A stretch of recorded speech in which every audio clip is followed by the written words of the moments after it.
Shalom, berakar dalam firman hari ini hari yang ke-68.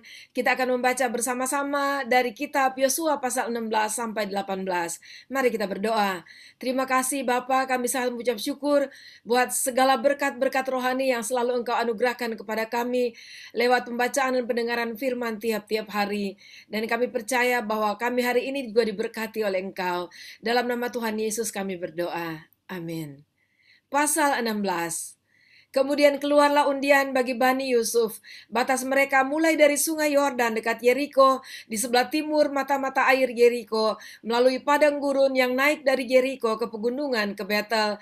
Keluar dari Betel menuju Luz, terus ke daerah orang Arki, ke Atarot, turun ke barat ke daerah orang Yaflet, sampai daerah Bet Horon Hilir, dan selanjutnya sampai Geser dan berakhir di laut.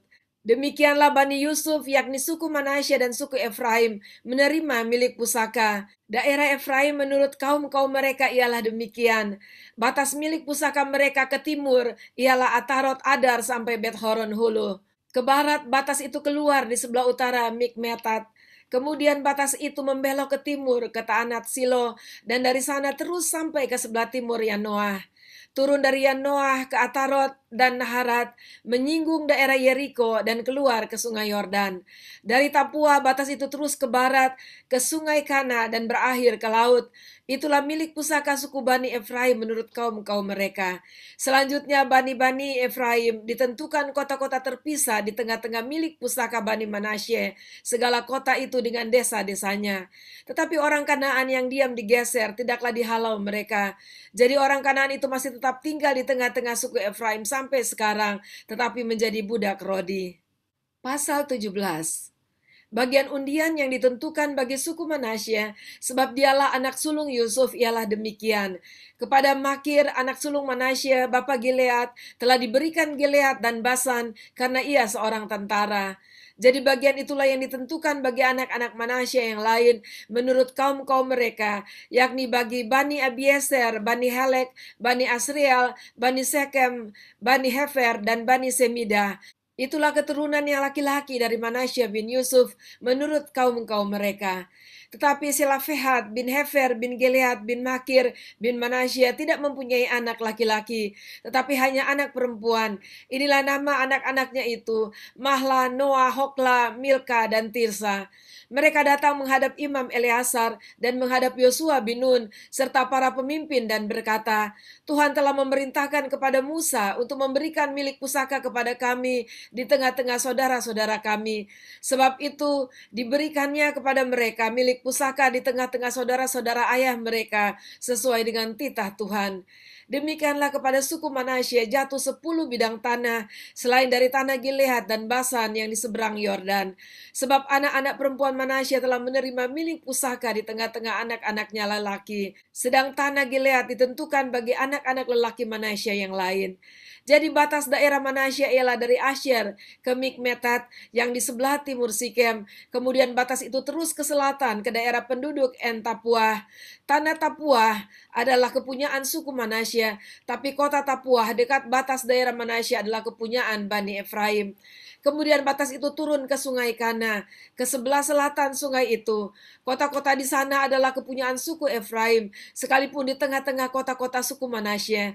Selanjutnya batas daerah Manasye itu lewat dari sebelah utara sungai itu dan berakhir ke laut. Ke selatan daerah itu kepunyaan suku Efraim dan ke utara kepunyaan suku Manasye. Batasnya ialah laut. Di sebelah utara batas daerah itu menyinggung daerah Asyer, di sebelah timur menyinggung daerah Isakar.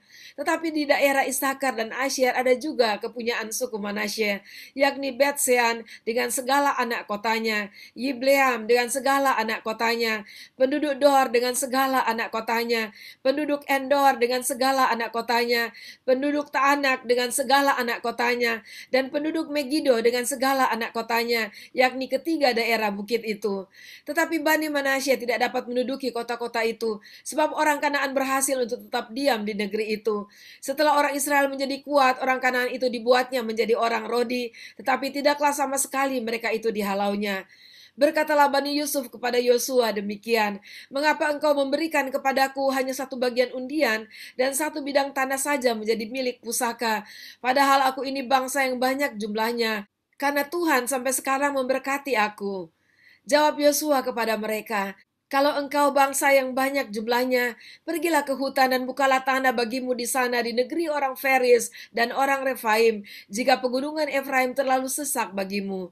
Kemudian berkatalah Bani Yusuf, "Pegunungan itu tidak cukup bagi kami, dan semua orang Kanaan yang diam di dataran itu mempunyai kereta besi, baik yang diam di Bet-Sean dengan segala anak kotanya, maupun yang diam di lembah Yisrael."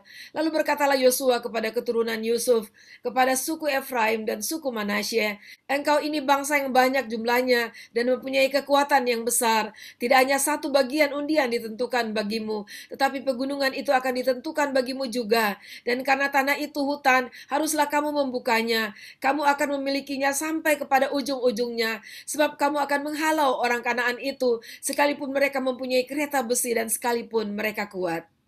Pasal 18.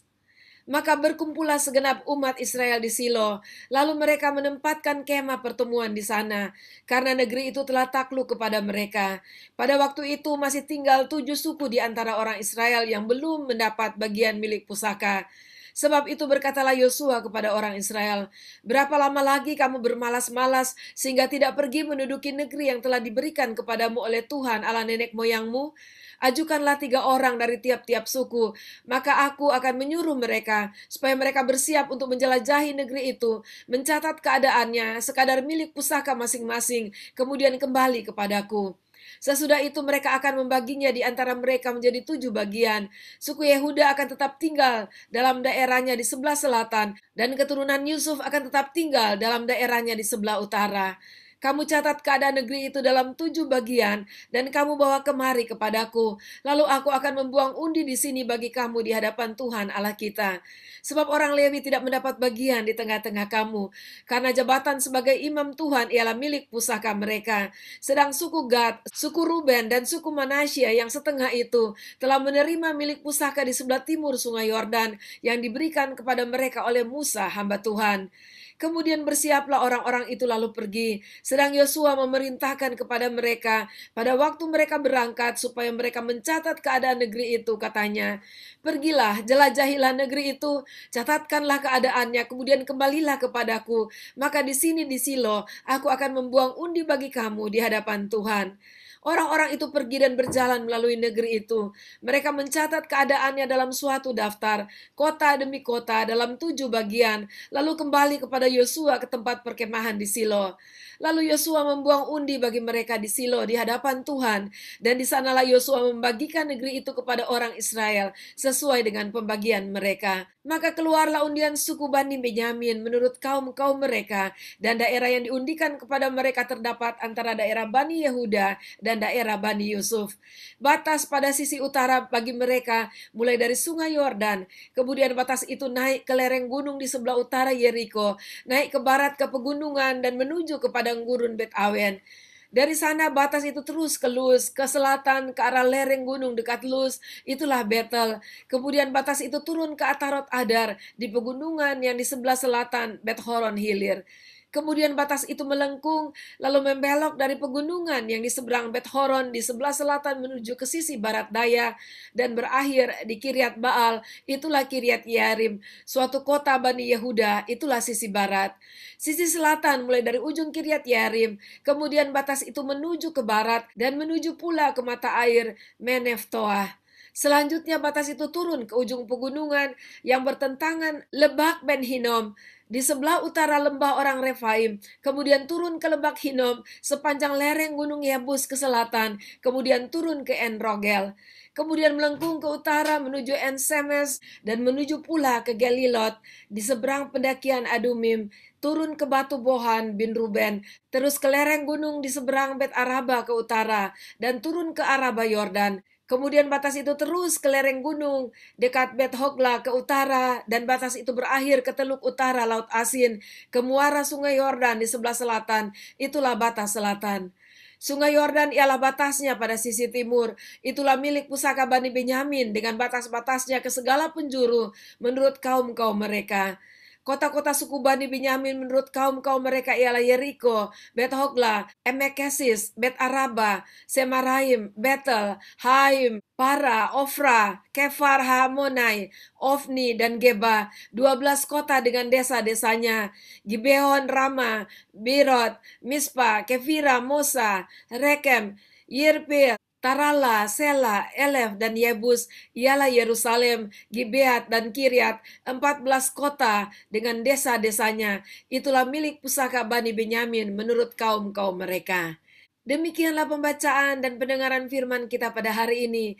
Yosua meneruskan pembagian tanah-tanah milik pusaka dari suku-suku seperti yang dijanjikan oleh Tuhan bagi bangsa Israel.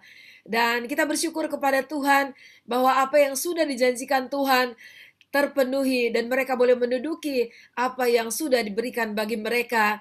Dan kita melihat bahwa ada suku-suku yang belum mendapatkan bagian dan kelihatannya mereka kurang begitu bergerak, sehingga Yosua harus memerintahkan mereka dan menasehati mereka agar mereka jangan menjadi malas. Kita juga kalau kita sudah mendapatkan kasih karunia Tuhan, perlu niat kita untuk melakukan bagian kita, yaitu kita rajin mengupayakan dan memberdayakan segala sesuatu yang sudah diberikan Tuhan bagi kita. Saya percaya bahwa Tuhan akan terus memberkati umatnya, memberkati kita semua. Haleluya, mari kita berdoa. Terima kasih Tuhan, kami sangat bersyukur karena kami membaca apa yang sudah dijanjikan oleh Tuhan benar-benar terpenuhi, yaitu mereka menerima tanah-tanah perjanjian yang sudah Tuhan tentukan bagi mereka. Dan kami percaya sebagaimana bangsa Israel, Tuhan juga sudah memanggil kami, dan sesuai dengan perjanjian-Mu, kami akan mendapatkan dan menerima dari Engkau ya Tuhan, di dunia ini sementara kami hidup dan melaksanakan apapun yang menjadi rancangan Tuhan bagi kami, tapi juga pada saat di dalam kekekalan bersama-sama dengan Engkau. Terima kasih Bapa di surga, dalam nama Tuhan Yesus kami berdoa. Amin. Puji Tuhan, kita jumpa besok. Tuhan Yesus memberkati.